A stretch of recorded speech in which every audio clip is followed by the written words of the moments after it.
सुशांत सिंह राजपूत की हत्या के बाद कई चीजें बाहर निकल के आई हैं। कुछ मैंने इंटरव्यूज पढ़े हैं, कुछ डायरेक्टली भी बात की है। तो उनके पिताजी का कहना है कि वो फिल्म इंडस्ट्री में हो रही टेंशन के करके बहुत ज्यादा परेशान थे। अभिषेक कपूर जिन्होंने उन्हें लॉन्च किया, उनके साथ हाल ही में एक फिल्म की है केदारनाथ। उनका कहना है कि it was a systematic dismantling of a fragile mind. Ankita जो उनकी लॉन्ग टर्म पार्टनर रह चुकी है, उनका कहना है कि वो सामाजिक रूप से की गई अपमान और बेइज्जती नहीं सहन कर पाया। तो अब मैं आपको बताऊंगी कि मूवी माफिया ने ना कि सिर्फ उनको बैन किया था, सिस्टमैटिक डिसमेंटलिंग, कैसे कतरा कतरा करके उनका दिमाग तोड़ा गया है, उनको मारा गया है।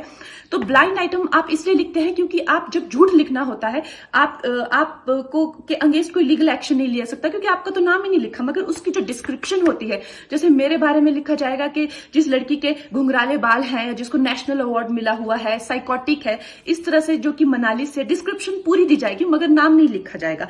23 अगस्त 2017 को बॉलीवुड लाइव सुशांत के बारे में लिखता है कि वो जब भी सेक्स करता है तो सिर्फ अपने ही गाने सुनता है, वो सबसे बड़ा नार्सिसिस्ट है। 16 दिसंबर 2016 में मुंबई मिरर लिखता है कि सुशांत एक ट्रक ड्राइवर की तरह लगता है। 22 फरवरी 2019 को मुंबई मिरर लिखता है कि पार्टी में तमाशा करने के बाद सुशांत ने कांच की बोतल एक डायरेक्टर के सर पे दे मारी। 18 अक्टूबर 2018 को डीएनए लिखता है कि सुशांत ने अपनी को एक्टर का रेप किया और वो मीटू के चलते अब जेल जा सकता है। और ऐसी न जाने कितने अनगिनत झूठ।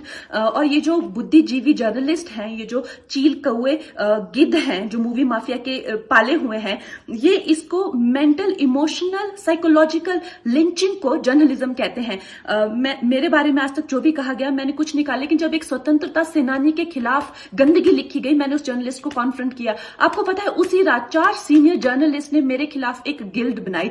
ऐलान किया गया कि इसकी फिल्म को बैन किया जाए, फ्लॉप किया जाए। आपको पता 3000 जर्नलिस्ट गैंग अप होते हैं एक अकेली लड़की पर, उसकी इमोशनल लिंचिंग करते हैं सरेआम, और ये समाज कुछ नहीं कहता, कानून कुछ नहीं कहता है। मैंने उन पे केस करने की कोशिश की मगर 1 महीने बाद वो गायब हो गई, मेरी फिल्म रिलीज हुई, गायब हो गई।